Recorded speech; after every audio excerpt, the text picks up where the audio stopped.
G'day! Kia ora! Here we go. Welcome to the final introductory video for Films from Down Under, the cinema of Australia and New Zealand.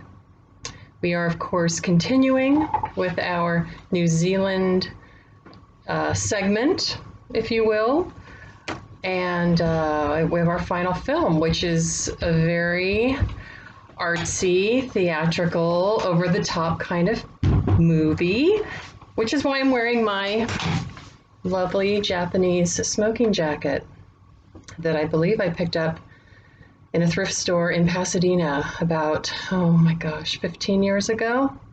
Something like that. I don't know why I wanted a smoking jacket, but I always thought they were cool, and it definitely fits in with our film for this week. And I think, yeah, even the time period, right? Because smoking jackets were quite popular, well, any time prior to 1900 certainly, and probably several decades afterward. Anyway, enough about my beautiful clothing. I even put on really bright red lipstick because today's or this week's or whenever you're watching this film is really fun and quite over the top and campy, I would say. And there's a lot of really cool costumes, much cooler than mine, and makeup and beautiful people and sexy people and erotic scenes. So make sure that you have your favorite beverage or whatever, your favorite piece of cake, whatever your indulgence is, whatever your vice may be. You don't have to tell me. And sit back and you can enjoy Desperate Remedies. So first, I want to set up a little context for the film because I think that helps us all a great deal when we're looking at older films. I've mentioned this many times now in discussion, but we're all kind of accustomed to a certain way a film should look, and we seem to be able to suspend that need when we watch old films that we already like, like It's a Wonderful Life or whatever you're going to be watching soon. So try to do that with these films as well. And I don't know if it helps you when I tell you more about the film beforehand, maybe sometimes, and then other times maybe it helps you when I tell you less. But just always go into every film with an open mind and don't have any expectations for it to look like anything you've already seen, because sometimes then, of course, we set the bar too high or maybe too low. I know I'm doing a lot of caveats before this movie. You have me scared now after y'all hated The Quiet Earth. It's so good. You'll like it later. You'll like it in 20 years. No, you won't. Okay, so anyway, this is our last film, and it was released during that New Zealand Renaissance period that I've mentioned before. And so we know that in New Zealand film, there wasn't really any film. There was a lot of documentaries, wasn't really a film industry, but there were a few kind of fun films in the 50s and 60s, which I showed you clips from. Fun and or interesting film work being done. And then, of course, we had the New Zealand Film Commission, which was created in the 1970s, and that allowed the government to fund some of these cinematic experiments. And the Film Commission didn't, I don't think, well, I can't say this for sure, but it's not there to fund the entire film, but they definitely will give some money, a certain percentage, depends on how they feel about it, and then you have to make up your other funding. So in that regard, all of the films from New Zealand are independent cinema, certainly.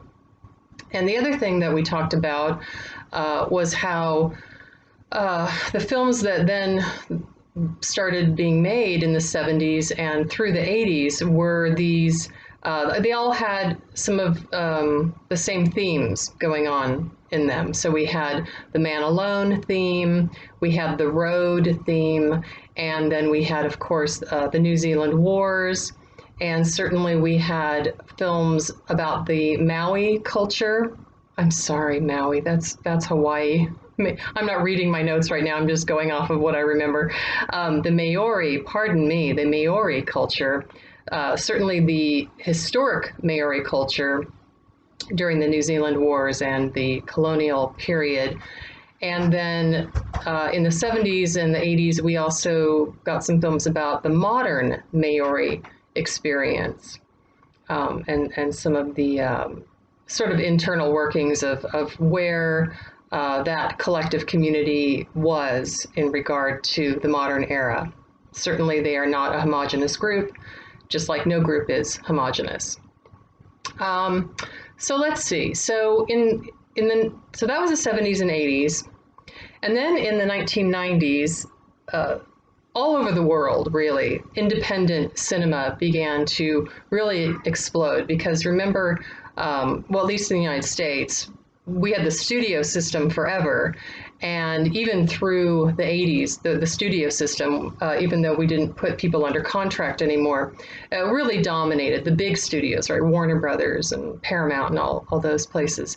So in the 90s, though, all across the world, there was this influx of independent cinema, new filmmakers, and some of the people that came out of the United States, or at least found success in the United States during that time, were people that you would recognize. Quentin Tarantino, John Singleton, Robert Rodriguez, Paul Thomas Anderson, Allison Anders, Harmony Korine, Gus Van Sant continued his career. And in the 90s, we saw the Coen brothers really reach even a wider mainstream audience, even though they had begun making films, certainly prior to that in the 80s and such. Also things that happened during this independent wave, we had the official launch of the Sundance Film Festival. It had been around in various incarnations prior to that, and Robert Redford was, on the board, but in the 90s, he officially took it over, named it the Sundance Institute, sort of as an homage to his film, Butch Cassidy and the Sundance Kid. And we had these independent film companies, Castle Rock Entertainment, New Line Cinema, and the now infamous Miramax. And I don't want to say the person's name who ran that company, but Miramax was a huge deal, and Miramax made it a mission to find the greatest films from all over the world and nationally and get them out to the public. And I remember my very first internship that I had in Hollywood was for Jodie Foster for her production company, Egg Pictures. And the building we were in, it was very small. Everybody was quite humble still, sort of back then. Right across the hall from our office was Miramax. And I remember coming to work, 3 times a week or however often I did my internship. And every time I'd get out of the elevator and I'd walk, I'd go left to Jodie Foster's place, I would just glance over at Miramax and I'd see the sign and I'd think, oh, I want to work for them. I want to work for them, because they were putting out the most interesting films that we could see. So the 90s were quite a revolution in that regard. And so likewise, New Zealand was a part of this, of course, not to the same degree as the filmmakers in the United States or even in other parts of the world, but they were starting to make a dent, and there were filmmakers who wanted to make new kinds of films and not just films about the road and man alone and whatnot, and even the New Zealand Wars, although, some of that can still appear in a certain way in some of the background of these stories. And the person who really launched, I would say, New Zealand into that international scene was, of course, Jane Campion, who I mentioned in my previous introduction of New Zealand. She had made a couple of films, but in 1993, of course, her film The Piano was an international success, and it made like $70 million on a $7 million budget, or maybe it made more than that. 70 million doesn't sound like much now, but I think in 1993 it was quite a lot. Maybe it was 170 million, maybe it was 700 million. I'll know by the time I put this in post-production, and I'll put the real number here probably. Anyway, so Jane Campion makes The Piano, international success. It garners a Best Actress Oscar for Holly Hunter, and also one for Anna Paquin. That's my cat trying to get out of the office. Dean, Stop, honey. And I have fuzz on my face still. This whole video is a mess. Come here, honey. I think he fell. He's really fat, so he probably bounced. Anyway, so we had an Oscar for Hunter, an Oscar for Anna Paquin, and an Oscar for Jane Campion for Best Original Screenplay for The Piano. Now, The Piano is actually set during the time period of the New Zealand Wars, even though it doesn't have any of that, those elements in that film. It is set in the mid-19th century. And our film today is also set during that time period. The second film that made a splash out of New Zealand during the early 90s, which I've also mentioned before, was Peter Jackson's Heavenly Creatures, which came out in 1994. And the thing about The Piano and Heavenly Creatures and our film today is that all three of them were distributed around the world by Miramax. They also, all of them have two very strong female lead characters, which really wasn't a thing back then. And even, and particularly in the United States, this was not a great time for women, even though it was a great time for independent cinema. The only film that we had in the 90s that had two strong female leads was Thelma and Louise. And the minute that came out, I think the boys club got really scared that we were going to shoot them and kill them. And so they said, oh, no more of those films. And then we didn't see a lot of strong female leads after that from the US for a few years anyway. We're getting back to it now. So all three of these films from New Zealand were very important. Now, Desperate Remedies you haven't probably heard of, and that came out in between The Piano and Heavenly Creatures. So it goes The Piano, Desperate Remedies, Heavenly Creatures. And while Desperate Remedies was very well received when it came out, it is not a mainstream film. It does not have the kind of reach that The Piano or Heavenly Creatures had. But it is very much art house cinema. So you are seeing a true art house cinema, a true art film, and of course a foreign film on top of that. What else? So, okay, let's talk about the film really quickly. This is not going to be a long intro, although it probably already is. Our film today, our film this week, again, whenever you're going to watch it, I keep thinking we're going to watch it right now, was co-written and directed by Stuart Main and Peter Wells. And it is not based on the 1971 novel Desperate Remedies by Thomas Hardy. As I mentioned, it is set in the mid-19th century, and well, let me tell you about Wells.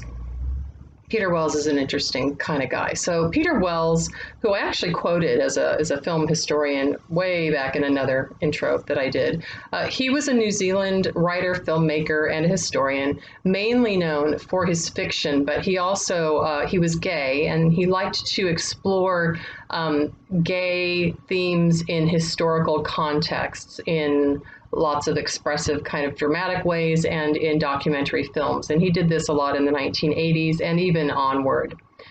This film is actually his first feature film, and it is his take with Stuart Main on the colonial beginnings of New Zealand, but it's really represented as this expressionistic alternative to the man alone machismo that was dominating New Zealand film during the previous years.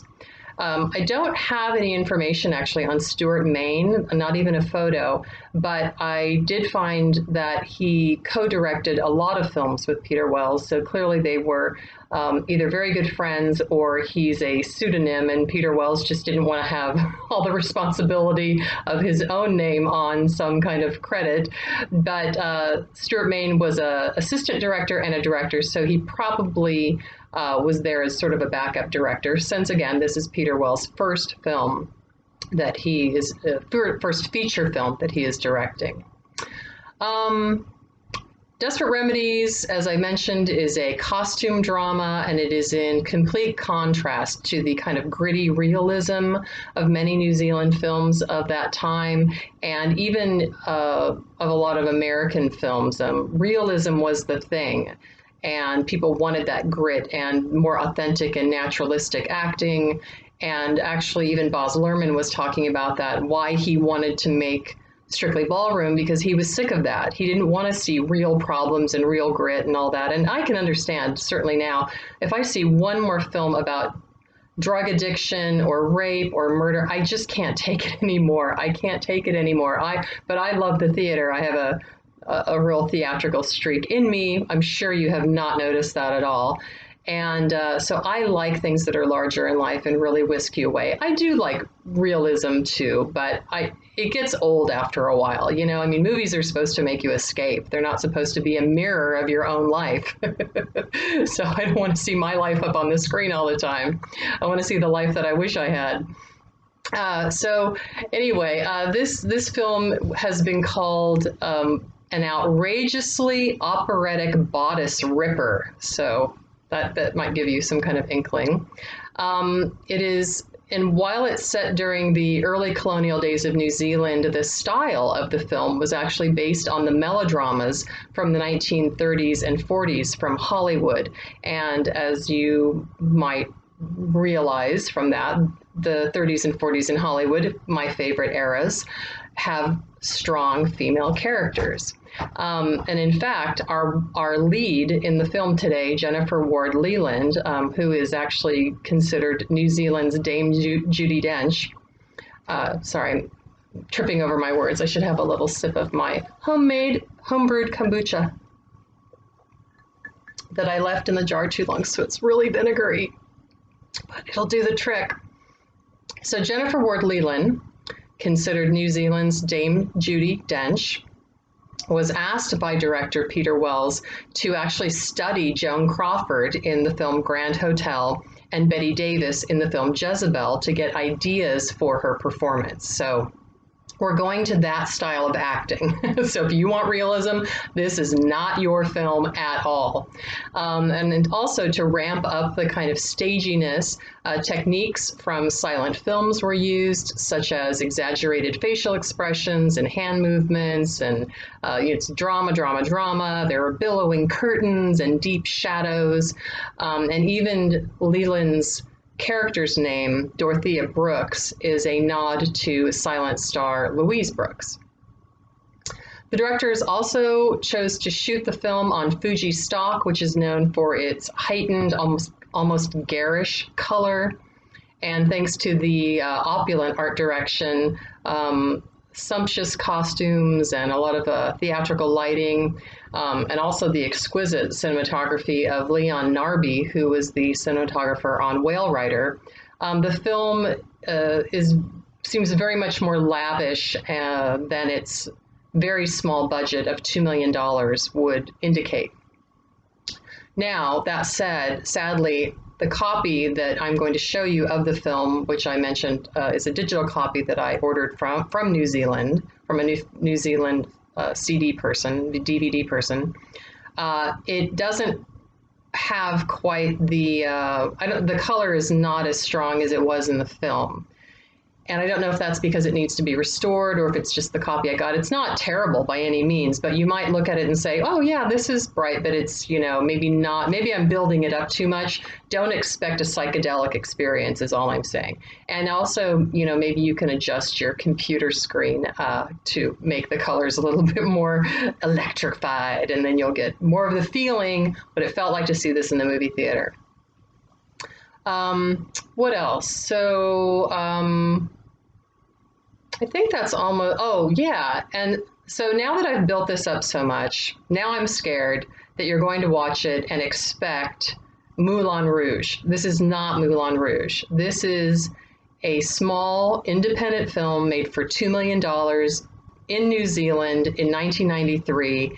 And they shot all of it entirely in a harborside shed in Auckland. So this was all shot in a big warehouse, and you will, and so therefore, I mean, they're not trying to pretend it wasn't. It looks like a stage play. What you're going to see is kind of like a stage play. So I hope that you can appreciate it on those terms and on its own terms, and don't compare it to how much better it could have been if they had a $200 million budget, because it would have been even better, I'm certain. But the film's strengths are, I think, that the performances are fun, it's very melodramatic, it's very 1940s Hollywood, everyone's beautiful, so, it's complete eye candy. There are some erotic moments, so don't watch it with well, probably all your children are old enough, but maybe don't watch it with your grandchildren, or at least, watch it first and then you can show it to them. What else? It has great music. Music is an integral part of the film. The soundtrack is by composer Peter Scholes, and it includes excerpts from classical works by composers like Verdi. And in addition to Jennifer Ward Leland, here's a couple of the other beautiful people. Lisa Chappell, this was her first film role, and the gorgeous Kevin Smith. This was one of his early film roles, and he went on to star in like Xena, Warrior Princess, and Hercules, and all that kind of stuff, where you run around with a really oiled up, muscly chest and chuck spears and swords at people in your leather, whatever he was wearing. The English press praised Desperate Remedies' blend of sex, drugs, and classical music, and its Dickensian, Charles Dickens, Dickensian depravity. It often feels like a soap opera. It has long glances, pregnant pauses, romantic morality, but it is a beautiful and fun Victorian Gothic glam tale, and I think it was revolutionary for its time, and it's still a lot of fun for our time. So I hope you enjoy it. If you don't ever tell me, and we can't be friends anymore. Of course you can tell me.